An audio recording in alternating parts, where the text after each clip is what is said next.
આંખે નથી દેખાતું તો એ વાતનું દુઃખ થાય ને કોઈ દાડો.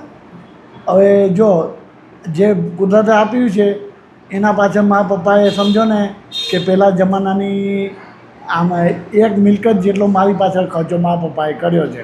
કેટલો? આજે આપણી સાથે પરેશભાઈ મેઘવાણી છે, પરેશભાઈ કેશોદના છે અને ખાસ પરેશભાઈ અત્યારે લિફ્ટમાં નોકરી કરે છે. પરેશભાઈ કેટલું ભણ્યા? હું 12 પાસ ભણ્યો છું. જન્મથી જ આંખોની તકલીફ છે? હાજી, જન્મથી જ. અને 12 પાસ પછી પહેલી નોકરી ક્યાં કરી?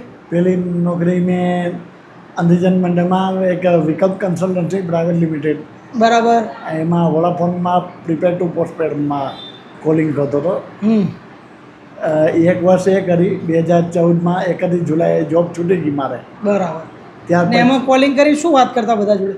એમાં કે સાહેબ વોડાફોનમાં તમને આપણે જે કંઈ એના પોસ્ટપેડના પ્લાન હોય ને એ પ્રમાણે કસ્ટમરને કન્વિન્સ કરવાના. બરોબર. એમાંથી કસ્ટમરને કોઈ બી રીતે આપણે પ્રીપેડમાંથી પોસ્ટપેડ લેવડાવતા હતા? હાજી.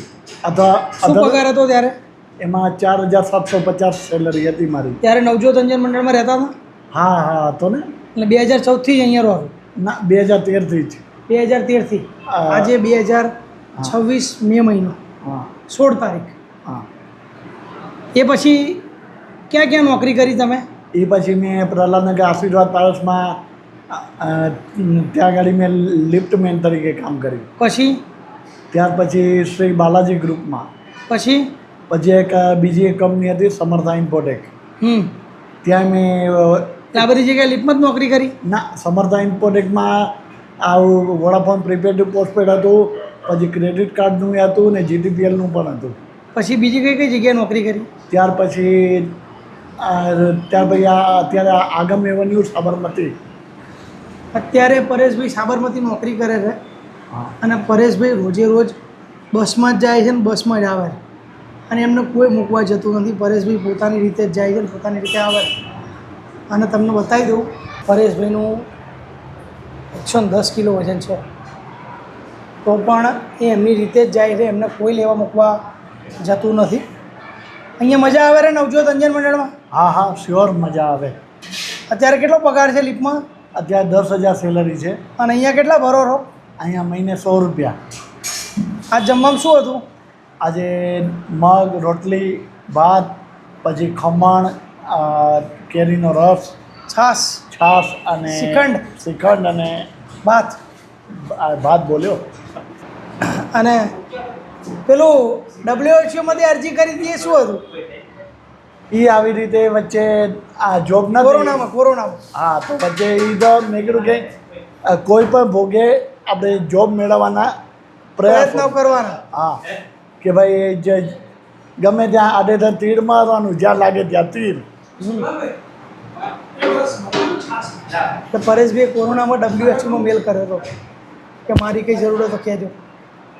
એટલે પરેશ અત્યાર સુધી લગભગ 7-8 કંપનીઓ એને લિફ્ટમેનમાં નોકરી કરી છે. લિફ્ટમેનમાં તો સમજો ને ત્રણ કંપની લિફ્ટમેન અને 2 જગ્યાએ કોલ સેન્ટર. એટલે ટોટલ 3 કંપની લિફ્ટમેન અને 2 જગ્યાએ કોલ સેન્ટર, એટલે 5 નોકરી 2013થી અત્યાર સુધી બદલી નાખી એને. અને જિંદગીનો હેતુ એક જ છે કે એક નોકરી છૂટી જાય તો બીજી નોકરી શોધી કાઢવાની. બીજા દિવસે જે દિવસે નોકરી છૂટે એના બીજા દિવસે સવારે જમી લેવાનું 10 વાગ્યાની આસપાસ અને 12 વાગ્યાથી નીકળી જવાનું અને એને જે એરિયાની ઈચ્છા હોય એ એરિયામાં ફરવા જાય, કોમ્પ્લેક્સમાં અલગ અલગ, અને પોતાની રીતે નોકરી માટે કોશિશ કરે. અને એને કોઈ લેવા મૂકવા જતું નથી, એ પોતાની રીતે જ જાય છે. પરેશભાઈ, તમે આ રોડ ઉપર પોતાની રીતે એકલા જાઓ આવો તો એક્સિડન્ટ થવાનો ડર નથી લાગતો? એમાં રોડ ક્રોસ કરવા માટે કોઈને કોઈ મદદ મળી જ રહેતી હોય છે. એટલે ભગવાન 24 કલાક તમારી સાથે ફરે છે એમ? હાજી. નવી જગ્યાએ જવું હોય તો ડર ના લાગે? નવી જગ્યાએ થોડો આમ ડર લાગે, પણ એવું લાગે ડાઉટફુલ તો કોઈની મદદ માગી લેવાની. પણ જવાનું તો ખરું જ? હા, એ છોડવાનું નહીં. જવાનું તો ખરું, છોડવાનું નહીં. અને ગમે તેવો તાપ હોય કે વરસાદ હોય પણ છોડવાનું નહીં. આંખે નથી દેખાતું તો એ વાતનું દુઃખ થાય ને કોઈ દાડો? હવે જો જે કુદરતે આપ્યું છે એના પાછળ મારા પપ્પાએ સમજો ને કે પહેલાં જમાનાની આમ એક મિલકત જેટલો મારી પાછળ ખર્ચો મારા પપ્પાએ કર્યો છે. કેટલો? અંદાજે એ વખતનો કંઈક 5-7 એ નાનેથી મોટે 15-20 વર્ષ સુધીમાં કમસે કમ 8 લાખ જેટલું તો ખર્ચી જ નાખ્યું મારી પાછળ મારા પપ્પાએ. બરાબર. કે ભાઈ એમની પર 8 લાખ રૂપિયા ખર્ચો કર્યો, એમ છતાંય દેખાતું થયું નહીં. એટલે પહેલેથી જન્મથી તો આંખો જ નહોતી ને? ના આંખો હતી કે નથી? ના નથી, જન્મથી જ નથી. બરાબર. અને છેક ક્યાંય સુધી પંજાબનો ડૉક્ટર દરજીતસિંહ જે વલસાડમાં છે ત્યાં સુધી મારા પપ્પા ફર્યા, પણ તોય કોઈ ઈલાજ થયો નહીં. હા. અને અહીંયા ગુજરાતનો ફર્સ્ટ નંબર ડૉક્ટર નાગપાલ છે, પછી જુનાગઢ છે, રાજકોટ છે, બધી જગ્યાએ ફરી લીધું પણ આંખનો કોઈ ઈલાજ થયો નથી. હા. એટલે કુલ મળીને 7-8 લાખ જેટલો તો જે જૂના જમાનાની મિલકત એક ખર્ચી નાખી હોય એટલો ખર્ચો મારા પપ્પાએ કર્યો. બરાબર. અત્યારે તમે ખુશ છો? હા, હું તો ખુશ છું. એનું કારણ છે કે હવે તકલીફ આપી છે તો એનો સામનો કરવાની જવાબદારી આપણી. હવે એ તકલીફને પકડીને બેસી દઈશું તો કશું થવાનું નથી. એટલે એનો સામનો કરવો, કેવી રીતે કરવો, એનું મેનેજમેન્ટ આપણે જ કરવું પડે. એટલે આપણી સમસ્યાનું નિવારણ આપણે જાતે જ કરવાનું રહે.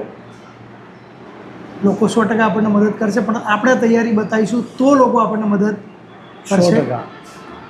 નવજોત અંજન મંડળના વિડીયો જોતા રહેજો. આપ સૌનો ખૂબ ખૂબ આભાર.